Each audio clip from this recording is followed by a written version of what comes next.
Hi everyone, it's Christine here from Ever After Paper Crafts, and I am thrilled to be with you today to share this card and a brand new release from Craftin Desert Divas. I was recently had the honor of being invited to join their design team, and I am so excited.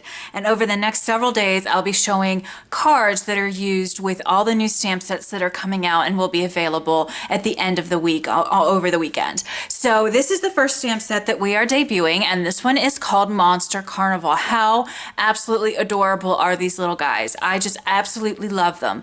And then also debuting today, or we're sharing today, is this Ferris wheel die. I haven't had a chance to play with it yet, so I thought I'd keep it intact so you could kind of see how it works. So here you have the big Ferris wheel and then the base of it, and then of course these are the seats, and you can, make it actually interactive on your card. So that is so fun, and I can't wait to play with that. But today I just created a very simple card that I wanted to share with you guys using a couple images from this adorable stamp set. So this is a very easy card. It only took a couple minutes to put together. So let me go ahead and show you how I did it. So let's go ahead and get started. I'm gonna push this aside here, and I'm gonna bring over a piece of Bristol Smooth cardstock, and I've cut it to a 5.5 by 4.25 standard card size. This would fit the entire front of a standard A2 sized card. However, I'm going to be cutting it down with a die, which I'll show you in a moment, but I wanted to make sure that it was plenty large enough, so I just went ahead and cut it to 5.5 by 4.25. I'm going to bring over a piece of scratch paper, and then to create the fun distress background, I used two different distress inks. I used Picked Raspberry and Spiced Marmalade. I kind of had an orange and pink color scheme in my head for some reason, Lord knows why, but for some reason, when I first saw this stamp set, I thought pink and orange. Don't know why, but I just thought that would be a really cute color combination for these cute little monsters and their and the little accessories that go with the little carnival that is in the stamp set, the carnival scene. So I thought I'd go ahead and use that color scheme on this card. So what I decided to do is kind of have a blotch of orange that kind of goes this way and a blotch of pink that kind of goes this way, and they kind of meet together at this X and then blend them out together. That was kind of my idea. So to put that idea into action, what I did was I simply used some spiced marmalade first, which is an orangish color. I start off of the paper and I go in a circular motion all the way to the top left corner. And I'm going to start at the top left corner now and kind of go down, and I'm just kind of going in a circular motion, getting that ink spread all over my paper. And I want it down kind of heavy because I want it to be bright, fun, summery colors. I always kind of think of carnivals and parks and, theme parks and Disney parks and all of those types of things as really fun summer activities to do with the kids, and you often see a lot of bright pinks and oranges and such. Just a very fun summery color palette. So that's kind of what I wanted to recreate. Now I'm going to come in with the pink, which is Picked Raspberry, and I'm doing the same thing across the other kind of X, the X, imaginary X across the paper, except I'm coming up against, of course, this orange. So I'm going to carefully blend this in with the orange. So we're just going to get this top right corner here, and then we're going to come in, and I'm just going to turn my paper because it's a little bit easier for me to see, and I'm going to come in on the right. And I really want this pink to be bright, so you're going to see me going back and forth into my ink, and that's just because I really want the pink to make a statement as well. So I'm probably going to go back several times here to really blend this pink, and of course blend it in with the orange as well. And so you can see in the middle I'm getting this really nice fade to pink to orange, and I really like that. These colors really do blend well together. You have to work at it a little bit. These are regular distress inks. They do not make these colors in the distress oxide yet.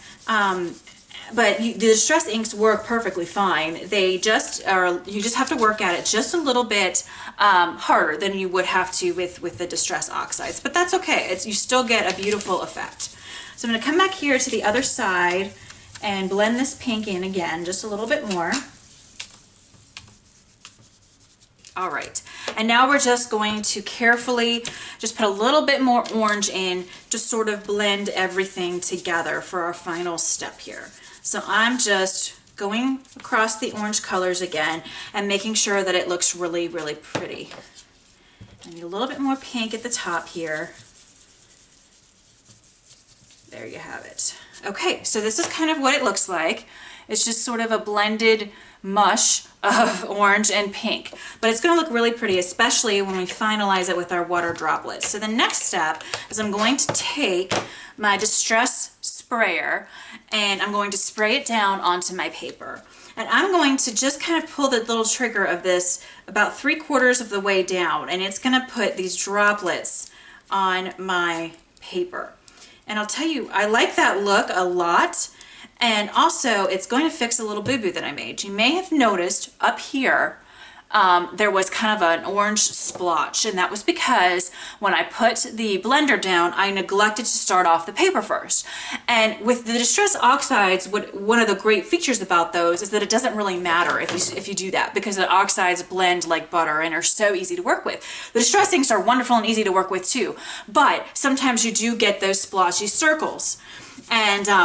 And that's kind of a tip. That's why I always try to start off the paper and work my way in a circular motion. But I made a boo-boo, so I just put some water droplets over that circle where that kind of blotch was. And now look, you cannot even tell that I made that mistake. Isn't that cool? I love showing you guys how I fix my mistakes as well, because I kind of feel that without showing you that, you may think that all of us that do this on YouTube or whatever are perfect, and that's so far from the truth in my case. So I definitely like showing you guys the mistakes that I make so that you can fix them yourself if you ever make a mistake. Okay, so now the next step that we're going to do is we are going to color our little monsters. So, well, actually, let me back up. The first thing that I would do after having done this is let this dry, and then I cut it out with a fun die from Craftin Desert Divas. This is part of the Fancy Frame set. And I already went ahead and did that off camera, and this is what you get when you cut it with that really pretty rectangle. So that's what I would do with this piece once it was dry. So we're going to move that to the side, take our scratch paper away. And now we're going to bring over, I've already gone ahead and stamped with Hero Arts black dye ink, my little monster and the little cotton candy cart. So we're going to go ahead and color these now. I need to get a fresh piece of paper towel to have ready to go with my zigs and my water brush. And we're going to go ahead and quickly color this. So I colored the little monster. I colored his little fur, or I don't know if you would call it fur on a monster, but I used, and I just grabbed the wrong marker on accident, I used orange to color him. I accidentally put down some light brown there, but that's absolutely okay because I'm just going to go over that with my orange and you will never know that that happened. So I'm going to just literally scribble on this orange color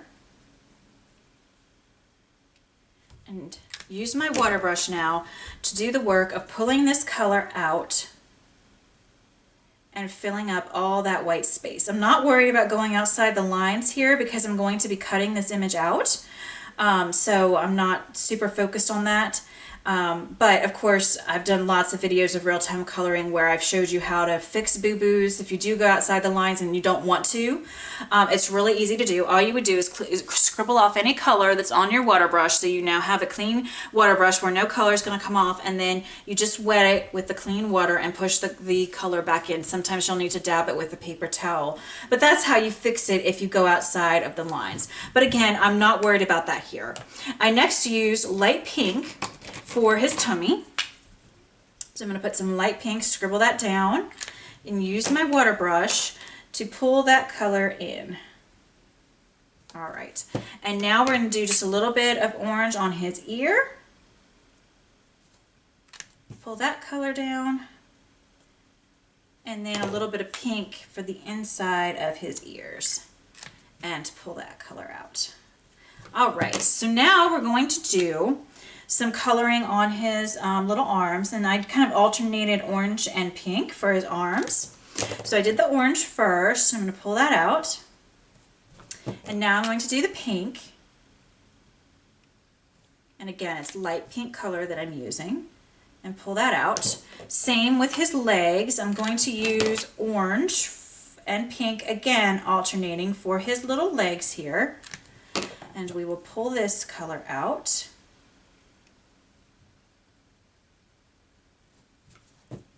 And we're going to do the same thing with the pink.